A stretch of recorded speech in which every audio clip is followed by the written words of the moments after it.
बोलो जयकारा। बोलो मेरे श्री गुरु महाराज की जय। श्री सद्गुरुदेव भगवान की जय। श्री नगली निवासी भगवान की जय। बोलो श्री परमहंस दयाल जी महाराज की जय। श्रीमद् भागवत रहस्य तृतीय स्कंद। सुखदेव जी वर्णन कर रहे हैं। देवहूति ने कहा, मुझे ऐसे ही पति की जरूरत थी। काम बंधन होकर संसार सागर में डूबने के लिए गृहस्थ आश्रम नहीं है। मेरी ऐसी ही इच्छा थी कि मुझे कोई जितेंद्रिय पति मिले। देव को बुलाने वाली शक्ति ही देवहूति है।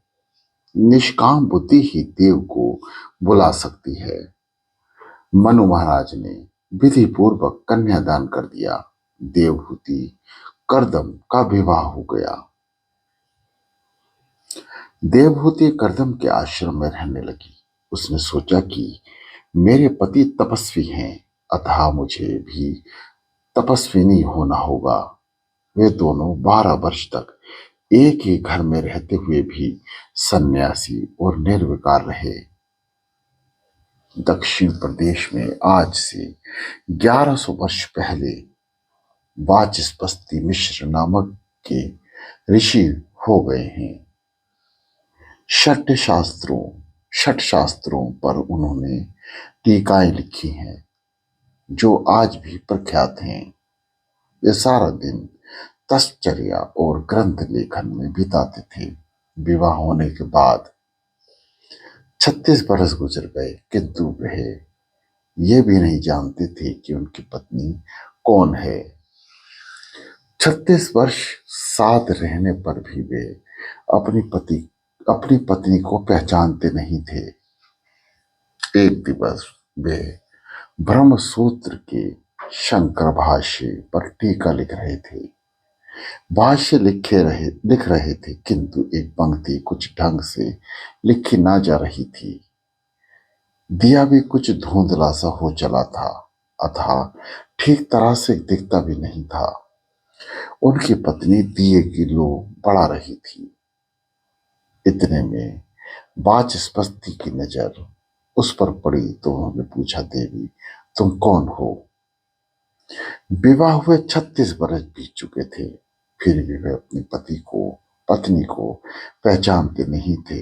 कितने संयमी और जितेंद्रिय होंगे वे। पत्नी ने कहा, कभी आपका विवाह हुआ था, वे याद आता है? वाचस्पति ने कहा, हाँ कुछ कुछ याद आ रहा है। पत्नी ने कहा, मेरे साथ आपका विवाह हुआ था, मैं आपकी दासी हूं। आज से 36 वर्ष पहले हमारा विवाह हुआ था। पत्नी ने विवाह की याद दिलाई तो वाचस्पति के मन में प्रकाश जागा और उन्होंने पत्नी से कहा, तेरे साथ मेरा विवाह हुआ है। 36 वर्ष तूने मौन ही रहकर मेरी सेवा की। तेरा उपकार अनंत है। तेरी क्या इच्छा है? पत्नी भामती ने कहा, नाथ मेरी तो कोई भी इच्छा नहीं है। आप जगत के कल्याण के लिए शास्त्रों के टीकाएं रचते हैं। मैं आपकी सेवा करके कृतार्थ हुई हूं। आपकी सेवा करते ही मेरी मृत्यु हो। वाचस्पति का हृदय भर आया। पत्नी से और एक बार कुछ मांगने को कहा, किंतु उसने कुछ भी नहीं मांगा। वाचस्पति, देवी तुम्हारा क्या नाम है? भामती। इस दासी को सब भामती कहते हैं। वाचस्पति बोले, मैं शंकर भाष्य पर जो टीका लिख रहा हूं उसका नाम मैं भामती टीका रखूंगा। आज भी वाचस्पति की यह टीका भामती टीका के नाम से प्रसिद्ध है।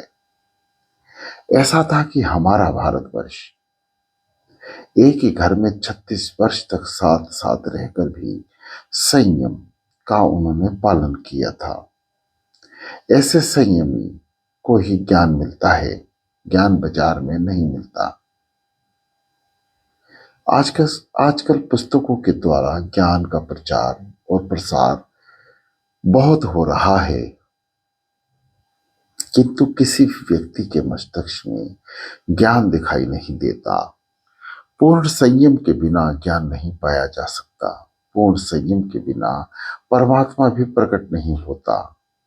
एक ही घर में रहकर भी कर्दम देवहूति के 12 वर्ष तक का, वाचस्पति भानुमति के 36 वर्ष तक का संयम का पालन किया।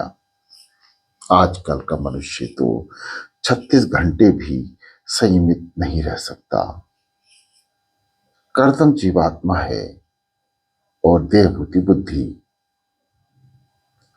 देवहूति देव को बुलाने वाली निष्काम बुद्धि है। एक दिन कर्दम ने देखा कि देवहूति का शरीर बहुत दुर्बल हो गया है। उसने मेरी सेवा करते करते अपना शरीर सुखा दिया।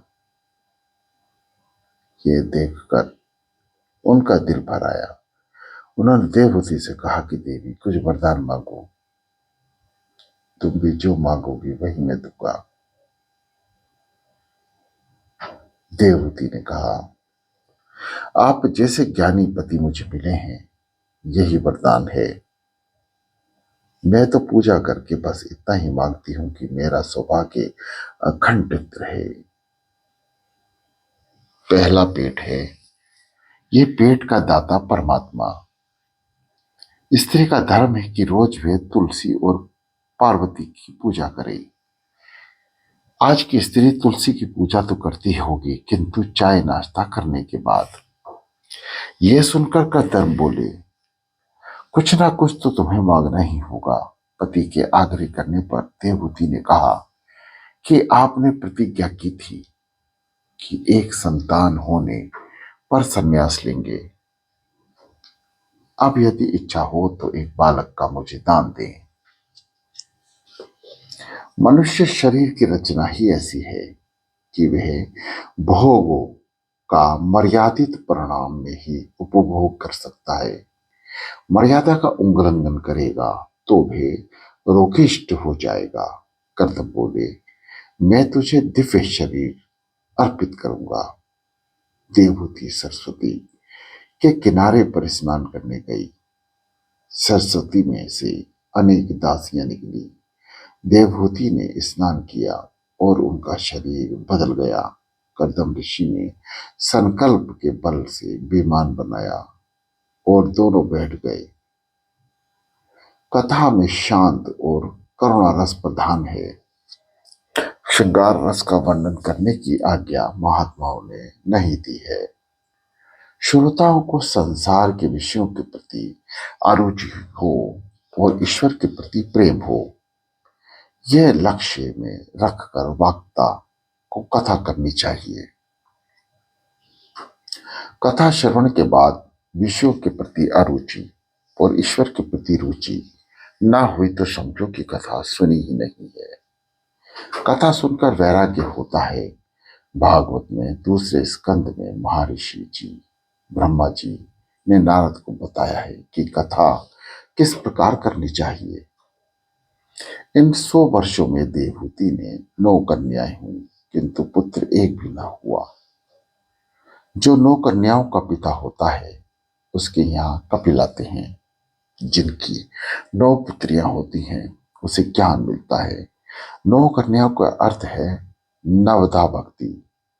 नवदा भक्ति के बिना ज्ञान नहीं होता। सामान्य अर्थ करें तो यह कह सकते हैं कि 9 कन्याओं का विवाह करते करते पिता की अकल ठिकाने आ जाती है और कि मैंने ये क्या कर दिया। नवदा भक्ति के ना होने पर तक कपिल अर्थात ज्ञान नहीं आता। श्रवण कीर्तन स्मरण पाद सेवन अर्चन अर्चन बंधन सांख्य और आत्मनिवेदन, ये 9 अंग नवदा भक्ति में आते हैं। नवदा भक्ति के सिद्ध होने पर ही कपिल भगवान पधारते हैं। भक्ति की ज्ञान रूप में, भक्ति ही ज्ञान रूप में बदलती है। भक्ति और उत्तरावस्था ही ज्ञान है। अप्रोक्ष ज्ञान की पूर्व अवस्था ही भक्ति है। भक्ति के बाद ज्ञान आता है। ज्ञान की माता भक्ति है। जिसकी नवधा भक्ति सिद्ध कर नहीं होती उसे ज्ञान नहीं मिलता। भक्ति द्वारा ही ज्ञान मिलता है। भक्ति ज्ञान ने कल्पते, तात्विक दृष्टि से अंत में ज्ञान और भक्ति में अंतर नहीं है। भक्ति में तात्विक दृष्टि से अंत में ज्ञान और भक्ति में अंतर नहीं है।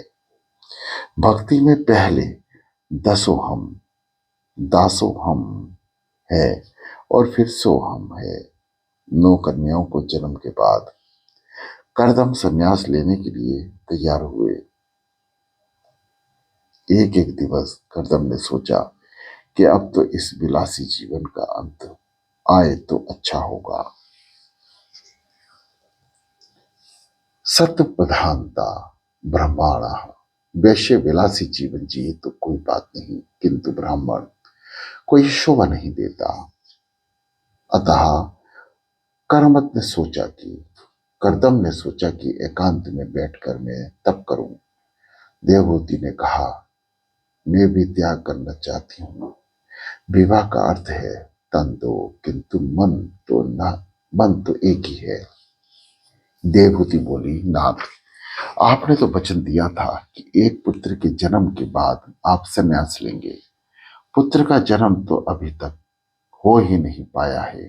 फिर इन कन्याओं की मेरी देखभाल कौन करेगा?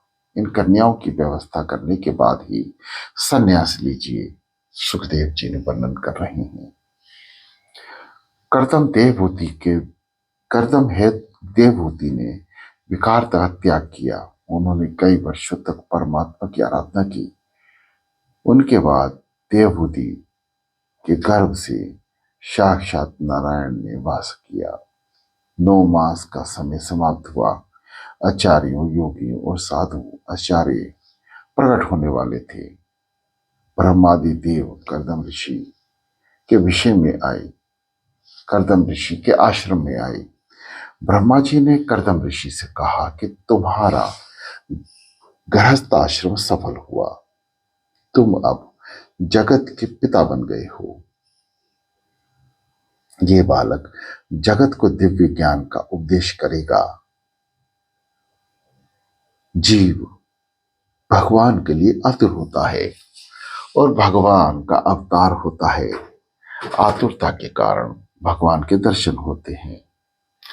करदम और देवहूति की तपश्चर्या और आतुरता से भगवान उनके यहाँ पुत्र रूप में आए। योगी जन योग से ब्रह्मा के दर्शन कर सकते हैं, किंतु संसारी लोग शुद्ध भक्ति से भगवान को पुत्र रूप में प्राप्त कर सकते हैं और भगवान का लालन पालन कर सकते हैं।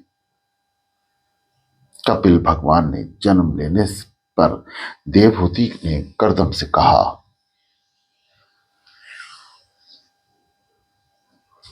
कपिल भगवान के जन्म लेने पर देवहूति ने करदम से कहा, अब गृहस्थाश्रम का त्याग कर सकते हैं। करदम कहते हैं कि मुझे इन 9 कथाओं की चिंता हो रही है। एक युगल था, प्रभु पर पति की दृढ़ श्रद्धा नहीं थी। पत्नी ने श्याम वस्त्र पहने। पति ने कारण पूछा तो उसने कहा कि तुम्हारी दृष्टि में भगवान नहीं है, अंतः मैंने काले कपड़े धारण किए हैं। महाभारत में एक कथा है।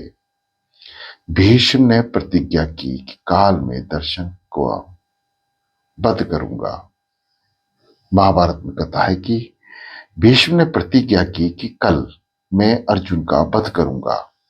भीष्माचार्य की प्रतिज्ञा व्यर्थ नहीं हो सकती। पांडव सेना में हाहाकार मच गया। अर्जुन तो नित्य नियम अनुसार भागवत जी चिंतन करते हुए सो गए। श्री कृष्ण को चिंता होने लगी कि कल मेरे अर्जुन का क्या होगा। वे अर्जुन के मिल नहीं पाए। अर्जुन तो सोए हुए थे। श्री कृष्ण ने जगाकर पूछा कि तुम सो कैसे रहे हो, तुम्हें आज नींद कैसे आ रही है। तो अर्जुन ने कहा कि मेरे लिए जब आप स्वयं जागरण कर सकते रहे हैं तो मुझे क्या चिंता हो सकती है। मैंने अपना कर्तव्य निभा लिया, अब आपको अपना कर्तव्य निभाना है। मनुष्य का कर्तव्य है अनन्य शरणागति। वह सदा यही सोचे कि मेरे मरने से श्री कृष्ण की ही अपकीर्ति होगी। कर्दम कहते हैं मुझे 9 कन्याओं की चिंता है। तो ब्रह्मा जी ने कहा तुम क्यों चिंता करते हो, तुम्हारे घर तो स्वयं भगवान बता रहे हैं, तुम उनकी चिंता करने के बदले प्रभु का चिंतन करो। वल्लभाचार्य ने कहा कि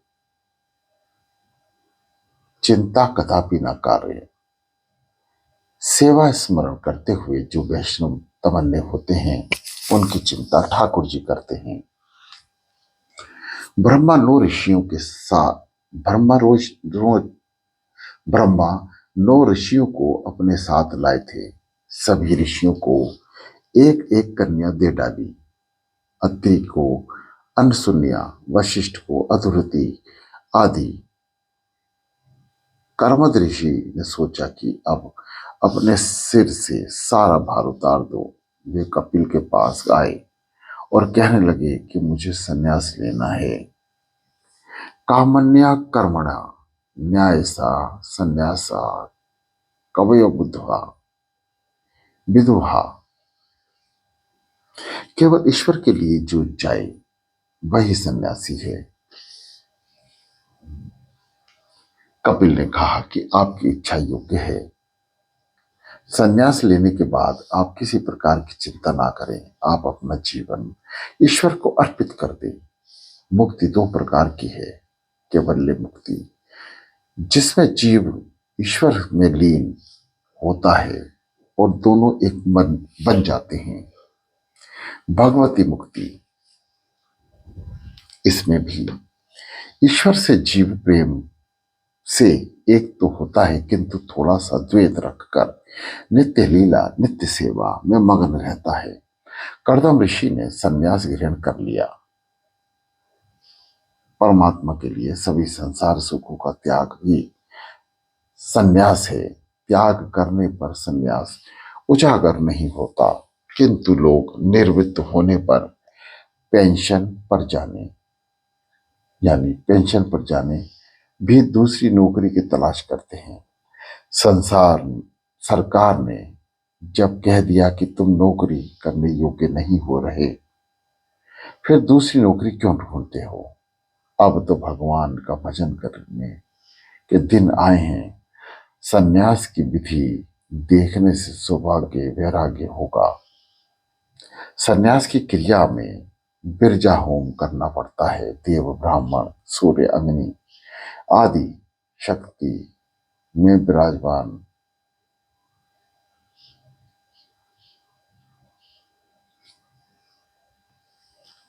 देव ब्राह्मण सूर्य अग्नि आदि की साक्षी में बिरजा होम किया जाता है। फिर नदी में स्नान करके लंगोटी फेंक कर नग्न अवस्था में ही बाहर निकलना पड़ता है। आदि नारायण का चिंतन करते करते कर्दम ऋषि को भगवती मुक्ति मिली। कपिल गीता का आरंभ हुआ। प्रसंग दिव्य है। पुत्र माता को उपदेश दे रहा है। भागवत के इस महत्व के प्रकरण के 9 अध्याय हैं। कपिल गीता का प्रारंभ 25वें अध्याय से है। इसमें सांख्य शास्त्र का उपदेश है। 3 अध्यायों में पहले वेदांत का ज्ञान आता है और अंत में भक्ति वर्णन किया गया है। फिर उसके बाद संसार चक्र का वर्णन है। देवहूति ने सोचा कि ऋषियों ने मुझसे कहा था कि वे बालक माता का उद्धार करने के लिए आया है, तो मैं कपिल भगवान से प्रश्न पूछूं जिसका वे अवश्य उत्तर देंगे। देवहूति ने कपिल भगवान के पास आकर उनसे कहा कि यदि आपकी अनुमति हो तो मैं आपसे पूछना चाहती हूं। कपिल ने कहा, माता संकोच मत करो, तुम जो पूछना चाहती हो पूछो। मत माता देवहूति के आरंभ में ही शरणागति स्वीकार कर ली। बिना ईश्वर का आसरा लिए भगवान जीव का उद्धार नहीं कर सकते। गीता में अर्जुन ने भी पहले शरणागति स्वीकार की थी और भगवान से कहा था, शिष्योस्तो हमा शाग्धि महा तवम प्रसन्नम। देवहूति ने पूछा, जग में सच्चा सुख कहाँ है? जगत में सच्चा आनंद कहाँ है? नित्य आनंद कहाँ है जिसका नाश ना हो सके? ऐसा आनंद बतलाओ। अनेक बार इंद्रियों का लालन पालन करने में कोई सार नहीं है। इंद्रियों ने जो कुछ मांगा वे सभी मैंने दिया, फिर भी तृप्ति नहीं हुई है। इंद्रियां हर रोज नए नए विषय मांगती है। जीव को रस मुख की ओर खींचती है। आंखें रूप सुख की ओर और त्वचा स्पर्श सुख की ओर खींचती है। कई लोग याद करते रहते हैं कि 2 महीने से अमुक चीज खाई नहीं है, 2 महीने से यह चीज नहीं खाई, यह तो याद रखते हैं, किंतु वही चीज आज तक कितनी बार खाई है यह याद नहीं रखते। खा पी कर जीव का संतोष दिया नहीं कि आंखें सताने लगी। 2 महीने से फिल्म नहीं देखी है ऐसा सोच ही रहे होते हों कि इतने में पत्नी कहती है कि आस पड़ोस के लोग तो महीने में 4 बार फिल्म देखने जाते हैं, फिर फिल्म तक उन्होंने देख ली, हम कब देखने जाएंगे? रुपए पैसे खर्च करके फिल्म देखने के लिए अंधेरे में बैठते हैं। उन्हें सुधरा हुआ कहें या बिगड़ा हुआ, कुछ तो कहते हैं कि हम तो धार्मिक फिल्म देखते हैं। धार्मिक चित्र भी देखने नहीं चाहिए, क्योंकि राम का अभिनय करने वाला राम तो नहीं होता। राम का अभिनय करने वाला राम नहीं होता। राम का अभिनय करने वाला यदि पर स्त्री को काम भाव से देखता हो तो उसकी फिल्में क्यों देखी जाएं? राम जैसा ही कोई पुरुष राम का अभिनय निभाए तभी इच्छा रहेगी। आप कहेंगे कि मैं कटु बातें कह रहा हूं, किंतु मैं तो जो देख रहा हूं वही कह रहा हूं। विलासी चित्र देखने से जीवन बिगड़ता है। एक स्थान पर शंकर स्वामी ने कहा कि यह इंद्रियां चोर हैं। इंद्रियों तो चोर से भी अधिक बुरी हैं। चोर जिसके घर में जिसके सहारे रहता है वह चोरी नहीं करता, जबकि इंद्रियां तो अपने पति को समान आत्मा को भी खो देती हैं। देवहूति कहती हैं कि इन चोर से इंद्रियों से मैं उकता गई हूं। मुझे बताओ कि जगत में सच्चा सुख, सच्चा आनंद कहाँ है और उसे पाने का साधन कौन सा है? कपिल भगवान को आनंद हुआ। वे बोले, माता जी, किसी जड़ में आनंद नहीं रह सकता। आनंद तो आत्म का स्वरूप है। अज्ञानवश जीव जड़ वस्तु में आनंद ढूंढता है। जड़ वस्तु में आनंद नहीं रह सकता। संसार के विषय सुख तो देते हैं किंतु आनंद नहीं देते। जो तुम्हें सुख देगा वही तुम्हें दुख भी देगा, किंतु भगवान हमेशा आनंद ही देंगे। आनंद परमात्मा का स्वरूप है। संसार का सुख खुजली यानी चमड़ी की एक बीमारी जैसा है कि जब तक आप खुजलाते रहेंगे तब तक अच्छा लगता है, किंतु खुजाने से नाखून में रहे हुए जहर के कारण खुजली का रोग बढ़ता जाता है। सर्वोत्तम मिठाई का स्वाद भी गले तक ही रहता है। जगत के पदार्थों में आनंद नहीं है, उसका भास मात्र है। ये जगत दुख रूप है। गीता जी में भी कहा है, अनित्यम असुखम लोकमम इमम प्रियम सज्जनम ममम। भगवान कहते हैं, हे अर्जुन, क्षणभंगुर और सुख रहित इस जगत को और मनुष्य शरीर को प्राप्त करके तू मेरा ही भजन कर। आरंभ में जड़ वस्तु में सुख का अनुभव होता है, किंतु वह सुख विषय में है। विषयेन्द्रिया संयोगं गत्ताः गृहे सामतं परमोत्तमम्। परिणामे विषमीव तत्सुखम रजस स्मृतम।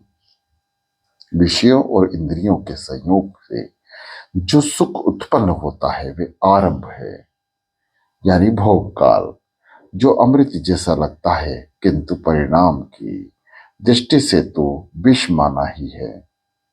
इसी कारण से इस सुख को राजस्य कहा गया है।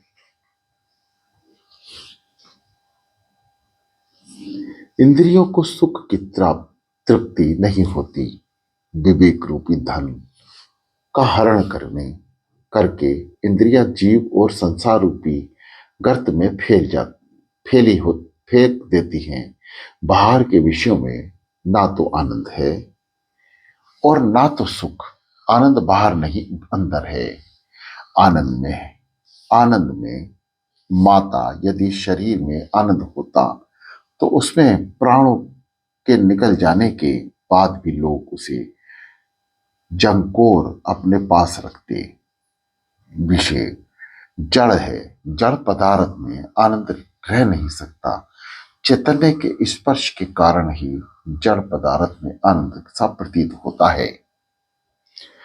दो शरीरों के स्पर्श से सुख नहीं मिलता, किंतु दो प्राणों में के एक होने से आनंद का अनुभव होता है। यदि दो प्राणों के इकट्ठे होने पर सुख मिलता है तो जिससे अनेक प्राण समाये हुए हैं, ऐसे परमात्मा के मिलन से कितना अधिक आनंद होता है। बाहर के विषयों में आनंद नहीं है, किंतु चित्त में, मन में आत्मा का प्रतिबिंब पड़ने से आनंद सा अनुभव होता है। इंद्रियों को मन चाहा पदार्थ मिलने पर विषयों में तद्रूप हो जाती हैं, अतः कुछ समय के लिए एकाग्र वे एकाकार होती हैं। उस समय चित्त में आत्म और प्रतिबिंब पड़ता है, जिससे आनंद का भास होता है। जगत के विषयों में जब तक मन फंसा हुआ है तब तक आनंद नहीं मिल सकेगा।